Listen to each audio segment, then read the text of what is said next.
introduction of our speaker. We're going to ask, okay, the choir come down. We're going to old St. Paul choir to come up. Amen.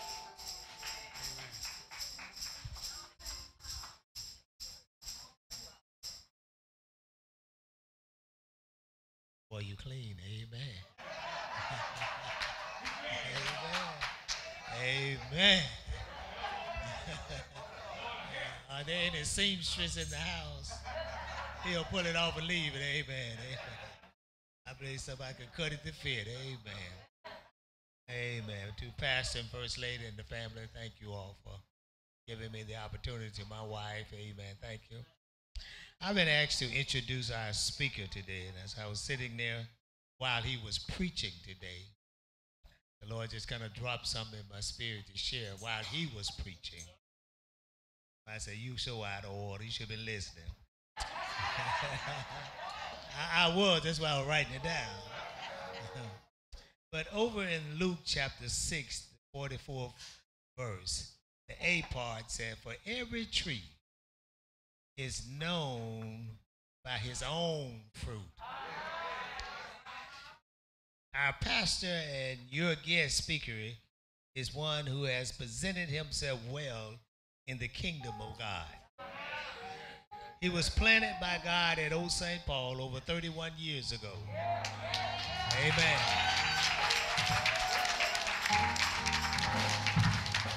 And since God planted him, he has continued to grow in the grace and the knowledge of God. And I would say his life has the fruit that represents Christ. His life and ministry has fruit that is demonstrated in Galatians chapter 5, verse 22 and 23, where it says, but the fruit of the Spirit is, and I went on the right, I said, he is a man of love. He is a man of joy. He is a man of peace. He is a man of long suffering. He is a man of gentleness. He is a man of goodness. He is a man of faith. He is a man of meekness. And last of all, he is a man of self-control. Our pastor and your speaker, Pastor Frederick S. Anthony. After the choir, we will hear from our speaker on today. Thank you. Amen.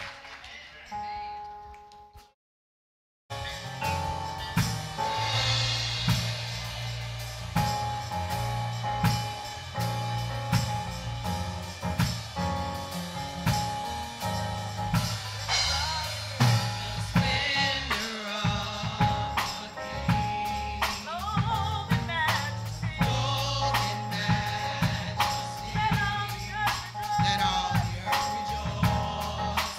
Let all the earth rejoice.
Praise the Lord.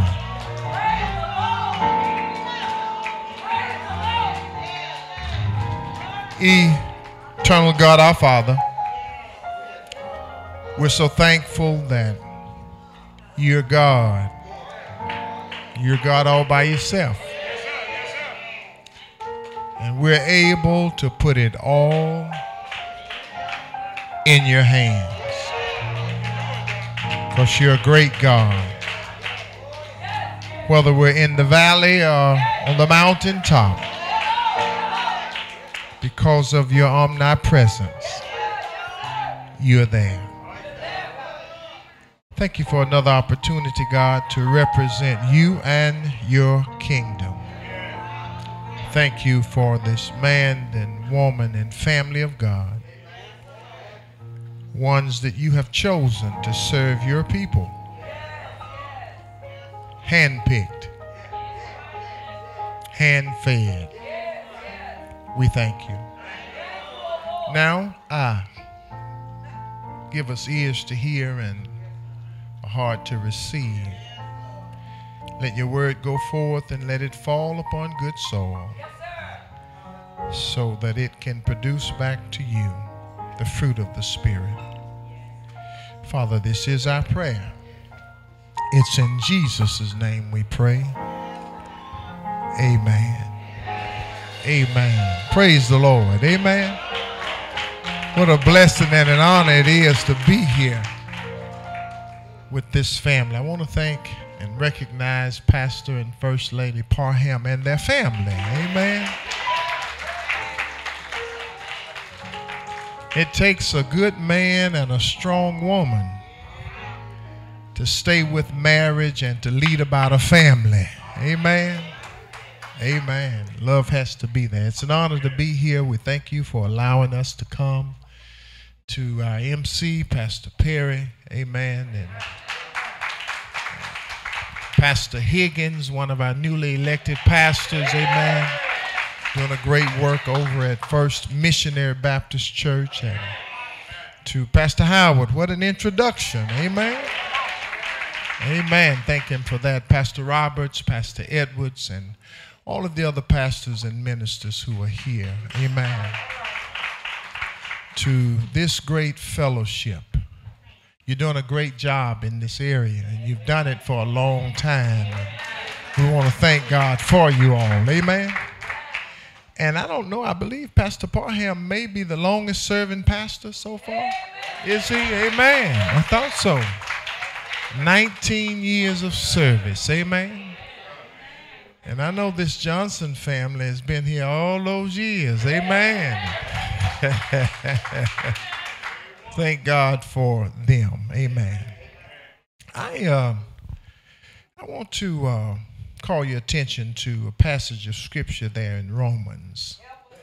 Go to the first chapter. Look at verse 1 and then look at verses 15 through 17. The gospel as recorded by, the book of Romans. No, this may be Paul's gospel, but he's not a gospel writer. The book of Romans 1 and 1. From King James Version, it says, Paul, a servant of Jesus Christ, called to be an apostle, separated unto the gospel of God. Verse 15, he says, so as much as in me is, I'm ready to preach the gospel to you that are at Rome also. He says, for I'm not ashamed of the gospel of Christ, for it is the power of God unto salvation to everyone that believeth, to the Jew first, and also to the Greek. For therein is the righteousness of God revealed from faith to faith. As it is written, the just shall live by faith. Amen. And I want to speak to you from this subject, the servants of Jesus Christ. Amen. Servants of Jesus Christ. Many are called, but few are chosen. And it's only the chosen few that's standing in this day and time. you can call this post-COVID church a remnant. A remnant. There are others who started with us. They're still out there, but they've fallen by the wayside. They've allowed the circumstances of life, and they've allowed their personal ambitions to get in the way of the work of God. But that's okay, because God has always used a few chosen ones. I don't think he sent but 70 down in Egypt, but millions came out. Amen. Jesus did not leave but about 12 here, but they're still making disciples. Amen. A few chosen ones. Amen. This book of Romans, it's a letter that Paul wrote. We don't write many letters now, do we? We do a lot of texting. We use initials. A lot of that I can't know. They IDK. I have to go look it up. BBY, whatever. I have to go look all that up. I don't know what they're talking about. But Paul took the time to write this letter. And it was written in 57 AD. And actually, he dictated the letter to a servant by the name of Tertius. And he sent it by a deaconess by the name of Phoebe. And he was wanting to visit Rome. He wanted to go there. He had never been there. And he wanted to visit them. But prior to his visit, he wanted to just write ahead of some of the things he wanted to discuss. Amen? And this letter actually is one of Paul's greatest works. Whereas the four Gospels, they present the word and works of Christ. They tell you what he did and how he did it. But Romans deals with the significance of what he did. Many of us leave that. Amen. See, it's because of those who came before me that I'm able to do what I'm doing now. Those that I never met, they had a much harder go at it. And see, it's going to be because of what you all are doing right now that those that come after you is going to be able to have a much easier road. So Paul is telling us Jesus did a lot of things, but what he did meant a lot. And he uses a question and answer format. I do that sometimes. Sometimes I'll ask you something I already know. Yes, sir. Yes, sir. Just to see what you're going to say. He uses a question and answer format. Amen. When you look in Romans 4:1-3, he says, well, what do you want to say about our ancestor Abraham? And then he goes and answers the question. He says, well, God accepted Abraham because Abraham had faith in him. Wasn't that Abraham was such a great person, but Abraham had faith in God, and God worked with him until he got him where he wanted to be. Then in Romans 6, he asks another question. He says, well, what should we say? Should we keep on going to happy hours? No, it didn't say that. It said sinning. I'm sorry. Should we keep on going by the crack house? Should we keep on posting us dancing on Facebook? He says, should we keep on doing TikTok? Thank you. Doing those things because he says, no, we shouldn't. He says, if we are dead to that, why we keep on doing it? Amen. So he's asking and answering questions. And at this time, Rome is about the largest city that's in the area at this time. It had about 1 million occupants at that time. But what he really wanted them to know is what makes people right with God. He wanted them to know, so this is what's going to make you right with God. He says, what is acceptable to God for the salvation of men? And he said a lot of them had an incorrect view. Some thought that because they followed the law or they were circumcised, just like some think just because I go to church, I'm okay with God. because I pay my tithes, I'm okay with God. Amen. He says, no, that's not it. Amen. He says that you have a zeal of God, but it's not according to righteousness. And he says they had not submitted to God's righteousness, so what did they do? They went about trying to establish their own righteousness. We can't do any and everything with God. He says the only thing that makes me right with God, I'm not going to be perfect. I hope you don't expect them to be perfect or anybody else, because you're not. And it wouldn't be right for God to send a perfect pastor and family to pastor an imperfect church, because we're not going to understand each other. You understand? I have to understand you because I have the same nature you have. Sometimes I get angry and I don't act right. So when you get angry and don't act right, I can understand that. But if I was perfect, I wouldn't understand. And he says we don't have a high priest that cannot be touched by our infirmities, because he's been tempted just like we are, but without. Glory, hallelujah. He says the only thing that makes me right with God is Jesus Christ himself. That's the only righteousness that God will accept from anybody. Without Jesus, we cannot be right with God. Now, there are some things that Paul wanted to tell them prior to getting there, and we're going to talk about those 5 things, and we're going to be gone. He says, first of all, I want you to know I'm converted. I'm a servant, he says, but I've been converted.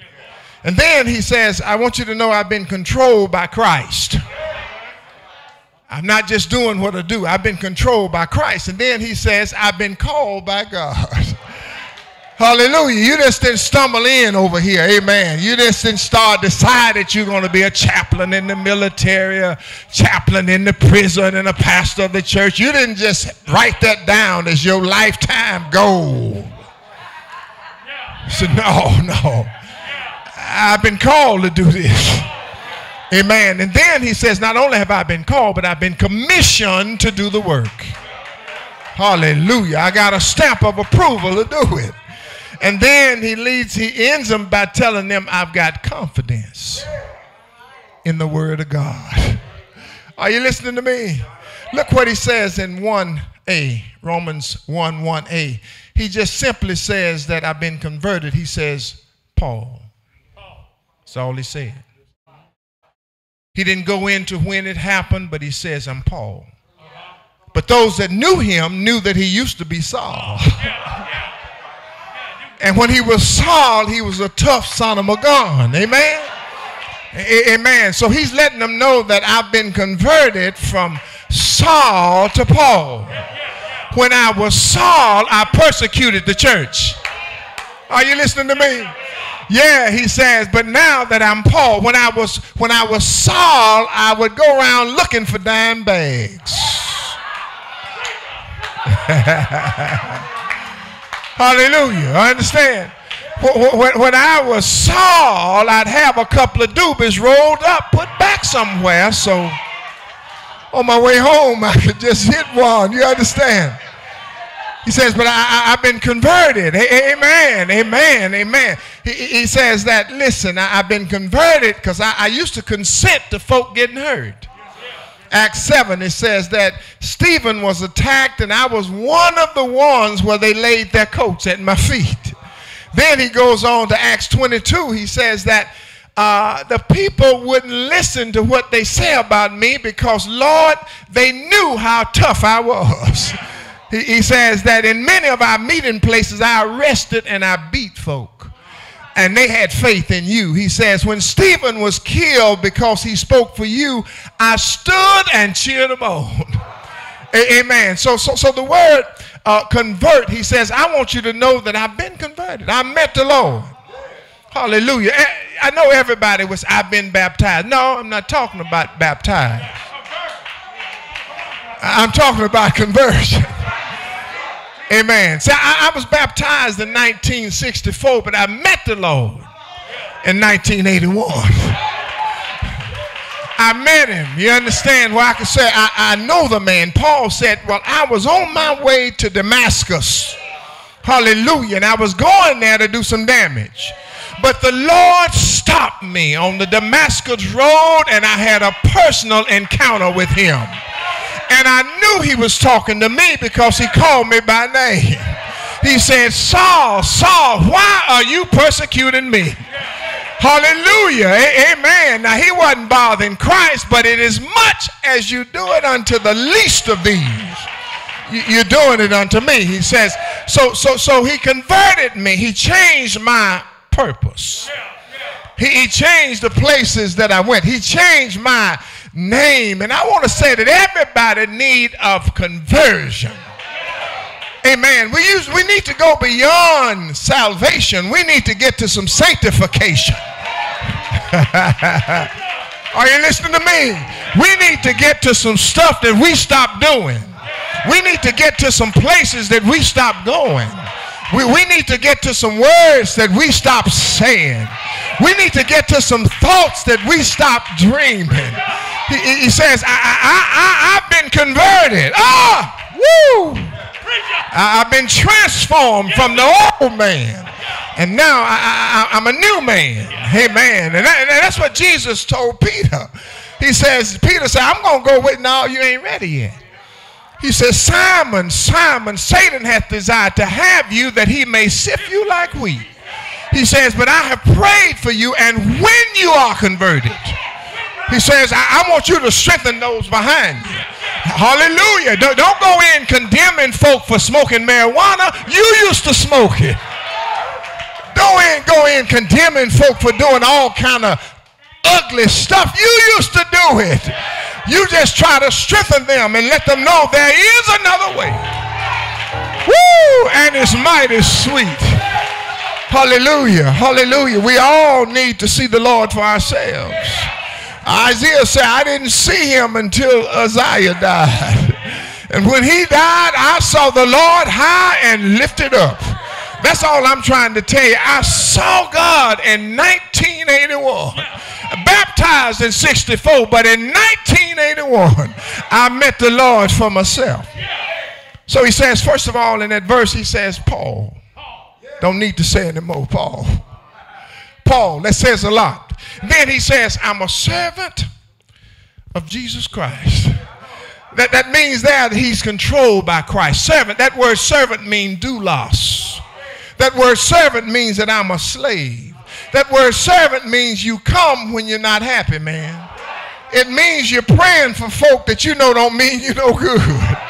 Because the Lord said pray for them. It means that you go without just to help somebody else. That I'm a servant. I don't have a choice in this thing. See, it says he's a bond slave. A bond slave is one that could go free, but he chooses not to go free because of how good his master is. Woo! I go through some things in life. I have some good days and bad days, but my good days outweigh my bad days, so I won't complain. I choose to stay with the Lord. Paul says, I'm totally owned and possessed by the master. I have to do what he says. I don't have any personal rights whatsoever. Amen. The best time to go to the pulpit is when you don't feel like it. And there are many times you walk in here, you don't feel like smiling. There are many times you don't feel like hugging them, sister. You understand what I'm saying? There are many times, but you have to do it because you are a bond slave. I'm at his disposal. He says, I'm a servant, I'm chosen. But then he goes on to say that I've been called by God. This church didn't call me. I've been called. Deacons didn't call me. He said, I've been called by God. Look what he says there. He says, Paul, I'm a servant of Jesus Christ. I'm a servant of Jesus Christ. I do what I do because of Christ.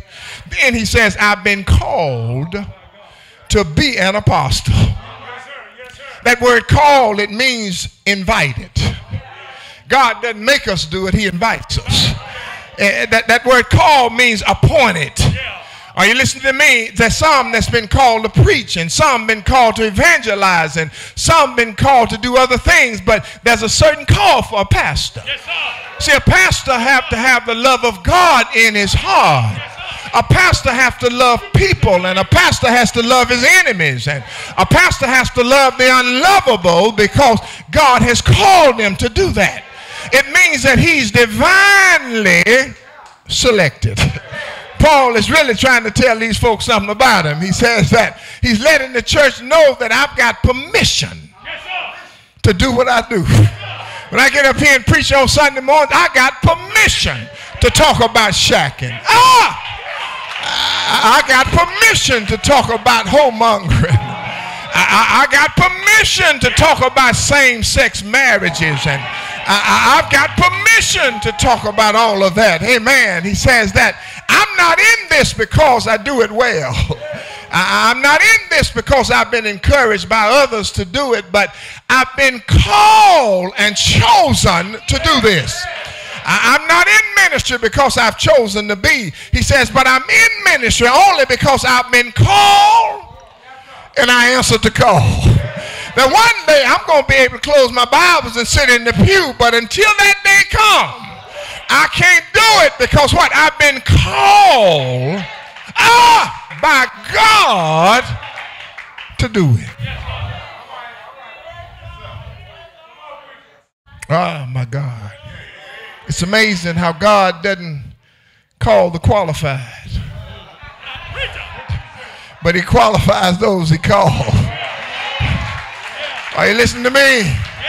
He chooses foolish things of this world to put the wise to shame, and weak things to put powerful to shame, and what the world thinks is worthless and useless and nothing at all, God uses those things to carry out his work. Paul said, I've been called to be an apostle. Amen. And there are three things about an apostle. Number one, he's been commissioned to send out.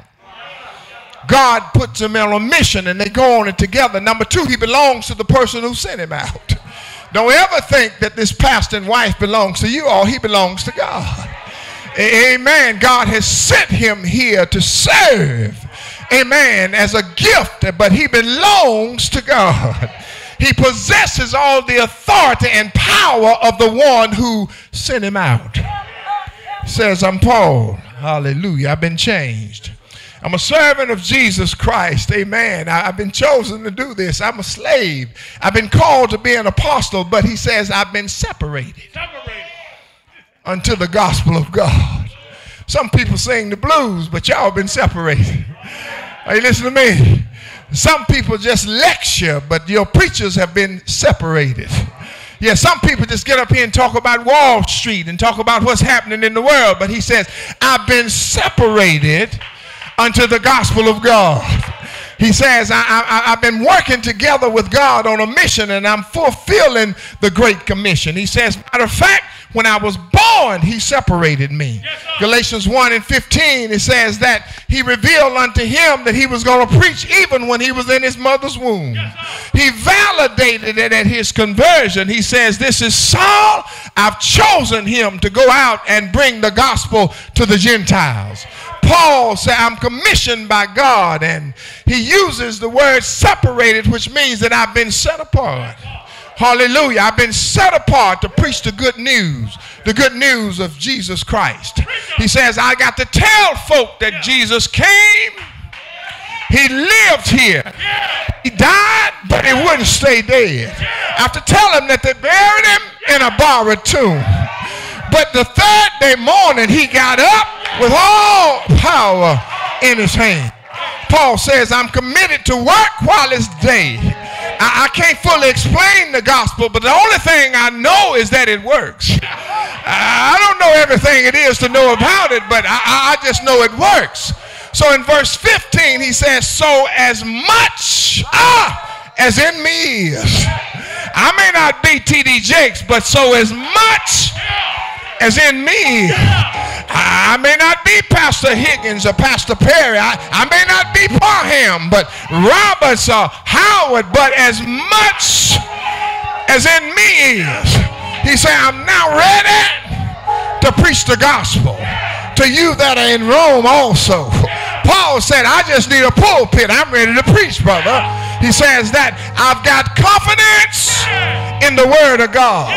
He goes on to say, for I'm not ashamed of the gospel of Christ, For it's the power of God unto salvation to everyone that believeth. I got to preach to the Jews first, then I'm going to the Gentiles. God's word has power. It has supernatural power. For the word of God is quick and is powerful. It's sharper than a two-edged sword. For the word of God was in the beginning, was the word, and the word was God, and the word was with God, and the word was made flesh and dwelt among us. Mary, she had a baby. Joseph had a boy, but God had a son. This is my beloved son, in whom I'm well pleased. He was baptized by John the Baptist, went out in the wilderness, tempted by Satan, went about doing good, feeding the hungry, clothing the naked, healing the sick. But one day he died, but he wouldn't stay dead. Early third day morning, he got up. Oh, power! Oh, power! Oh, power!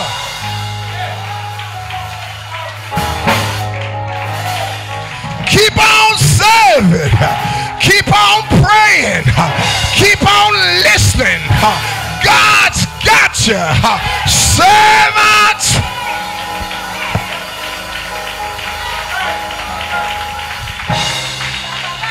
Servants of Jesus Christ.